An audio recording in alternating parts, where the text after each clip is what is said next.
Sometimes, as musicians, songwriters, and performers, we get hyper focused on making the best music we can possibly make for our listeners and our fans, all while growing with each and every song we make. But it's really easy to get lost and not focus on the audio quality or those little things that really can make or break a song, the things that can hurt you without paying attention to them. You really don't want to ruin all that hard work you just put into all of that.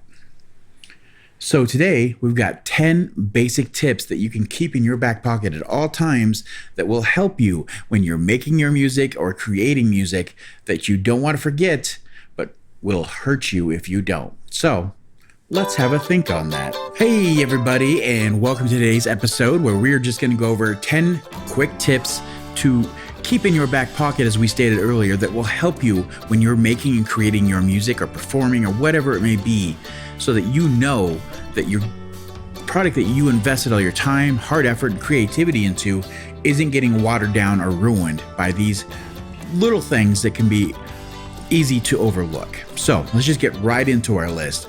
Number one, we're going to start, of course, going from kind of the beginning of the music making process or playing process or whatever it may be towards the end of that process. So it's kind of a little chronological, but these can be listened to or are used at any interval of your process. So, like I said, number one here, we're going to hit up right away is that you need to remember instrument tuning.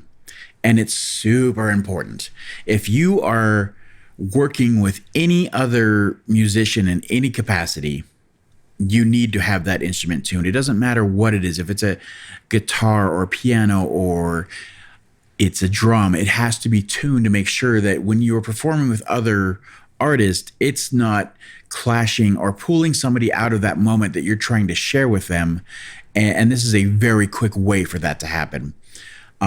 Tuners are out there everywhere. They're cheap, but I'm going to post a picture now if you're watching on YouTube, and I'll post a link in our details for a strobe tuner, which I would highly recommend using. It's just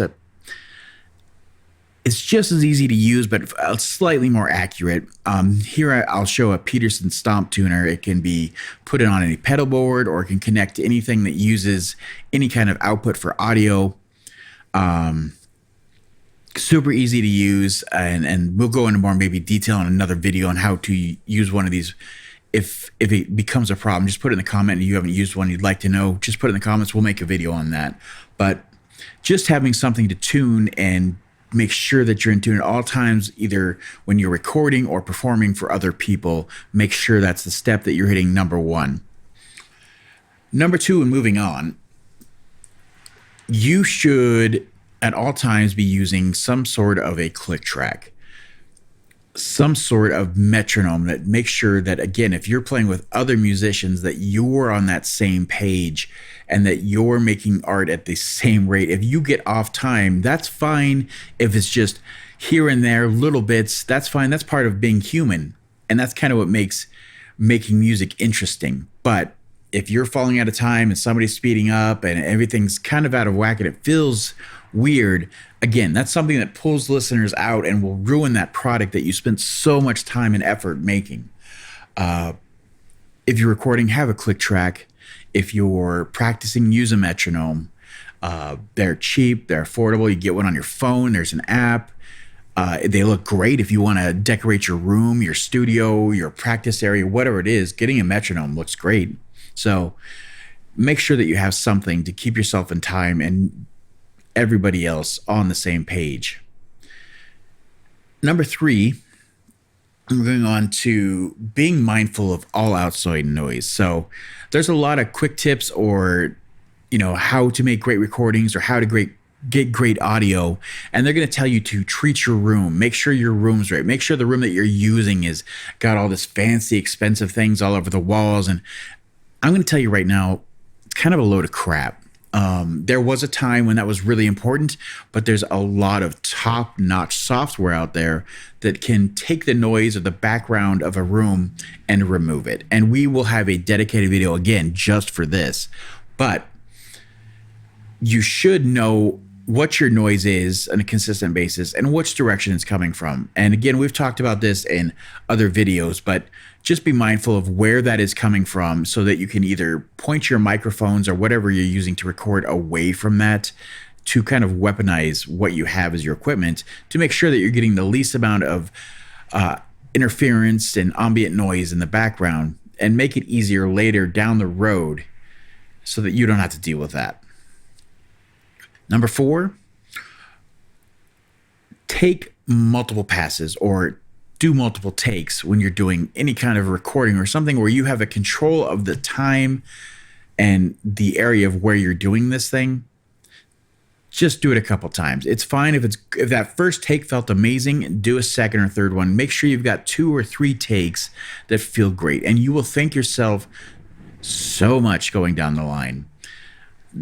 Having those backups can mean the difference between a amateur sounding recording, something you settle for later down the line because you don't want to go back and record everything again. Those kind of things, just taking that little extra bit of time or moments can really save a recording, can save a performance. So always take a little bit extra time on that. So we're down to halfway through the list, number 5. So if you're doing anything where the human voice is involved, make sure you're using a pop filter. Very important. So that's just one of those screens. We have a picture of it on the screen right now. We'll have a link in the details of where you can get a nice, good, cheap one to use. And the importance of these is just that it breaks up that wind. Sound is just a wave moving through the air. And when you perform something with a p or a bud, like anything that moves air in a rapid pace, it'll hit the diaphragm of the microphone and make it move faster or slower. And these things really start to stick out, especially when you start adding compression or EQ to something.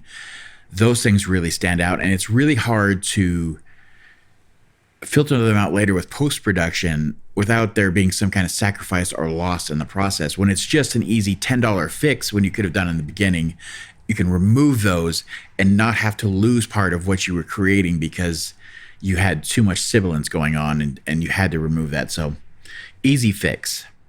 Number 6, headphones. If you are a newer musician or wherever part you are in your career where you're moving from songwriting and performing to maybe you want to record your own music, having a good pair of headphones is incredibly important. And it can save you a lot of money to not have to invest in speakers and monitors. Having the right set can be great. And I'm giving our own suggestion here. I use the Audio-Technica. They're fantastic. And there's a version what does both recording and you can mix in them quite well. They do great. There's a flat response, so it's not like you're adding to any frequencies or taking any frequencies. The ones that we use in studio for talent to use when they're recording is the MTX 30s, I believe. And those have a little bit of a curve on them where they are, I believe, they are scooped at 5K and then they have a little bit of a bump going up at 10K, and it makes it kind of sound nice for anybody that's doing recordings, but you don't want to mix in something like that. So if you go up to the ones I'm recommending here, and again, a link down below, the MTX 40s have a flat response and they have a closed back, which is fantastic because you want that when you're recording because no noise is getting out. Sometimes musicians like to have something called an open back, which lets them take in sound from around them, but also amplify whatever sound they want to hear. But in recording situations, you don't want that bleed into the microphone. So closed back is something you have to have whatever you go for. Now let's move on to number 6. And for that one, we're going to talk about microphone selection. Now we have done a great video on if you need your first studio mic and first dynamic studio mic. We have a great recommendation for a good one that's a great price and can do a lot of things. We'll link that right now. It'll be at the end of the video. It'll be in the show notes for the podcast. And that is just a fantastic first starter. But just when you go to all that trouble to make a great song, be very mindful of what microphone you're using to convey the sounds, because that matters. It is really that first line of contact when it comes to either amplifying what's going out to your audience as you're playing a live show, or what's going into your DAW or audio interface that's recording that. The right microphone is so important, and you cannot neglect this step. Not any old microphone will do for any situation. It's just not a thing. It makes a difference. Don't dilute the work you've done. Number 7 is right along with that. So 6 and 7 go together perfectly, is the microphone placement. And that is incredibly important again. And again, we're going to link another video that we went to all the trouble to show you how to play the audio back, make a recording, and place your microphone while that recording is playing, so you get the perfect placement, either for a guitar cab, bass cab, or recording like a piano, anything like that, where you can produce the sound at the point, play it back through, and hear it again if you don't have any other options. But making sure that mic is placed exactly where it's supposed to be. Even with vocals, you want to make sure you have the right distance between you and that microphone, and that can make all the difference in getting the right sound. So don't neglect taking that little bit of extra time, that extra step, to make sure it's in that right position. The next thing I want to go over, of course, is number 9 on our list here. And we're going to talk about backing up your work. This one doesn't even have anything to do with audio, but it's one of those things that as you're doing your work, you're putting all your effort into writing these songs, capturing them, be it live or, a live performance or a recording that you're going to share later.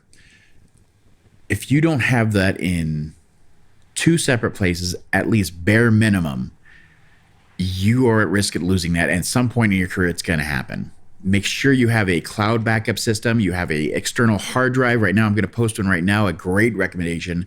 You can put it on your key ring. You can, it's very, very portable. There's no reason you shouldn't have multiple locations of these recordings so that you don't lose them, because once they're gone, I promise you it's impossible, or really a huge consuming of time to make it the same or to get it back to that same level. So always be backing up those things. Always make sure you have different locations for those files. And number 10 is something that we always kind of put off, especially if we're newer, or if we're in certain situations in rural parts of the world. But your music and your sound, those songs that you're making, will only get better if you choose to collaborate and ask for feedback. So taking the time to find somebody, seek them out that you like their work and you think you can do something unique together, can make you a better musician and help you grow as a person and an individual and an artist faster than anything else. And it's fine if you, like you say, if you have a certain genre that you fall under and a certain genre they fall under, you can make a one-off track together, and that can be its own thing. It can be fantastic. It gives you content to put out there. It gives you something new to drive, their audience towards you. Same thing, your audience towards them. It's always a fantastic thing. And you get to learn about their process. They get to learn about your process. And what you learn is invaluable. This is one of the best steps you can follow. Also, seeking out the right people to ask for the advice, people that will be truthful, honest. They don't worry about hurting your feelings, because we have ego. So you're going to get your feelings hurt when somebody tells you this isn't quite good enough. But sometimes you need to hear that, and you don't grow, or it takes you 5-10 years longer than it should have because you didn't want to hear the harsh words. But seek out that advice. Seek out those people that will tell you the truth. That's my advice for you. Those are 10 quick tips. We made this real quick for you, but these kind of things, these 10 things, will make sure that you don't water down the product that you've made just because you didn't think of these things. So I hope that helps out. If you have anything that we can either elaborate more on, just put it in the comments. We're happy to do it. Anything you need help with, we're always available. Please like, subscribe, all that kind of stuff. Visit our Patreon. We have tons of free tools for you to use. No signups, no emails, nothing. Just free. Use it, get better. That's why we're here. So Thanks again. It was wonderful to have you guys. Can't wait to see you on the next one. And you guys have a great day. Bye.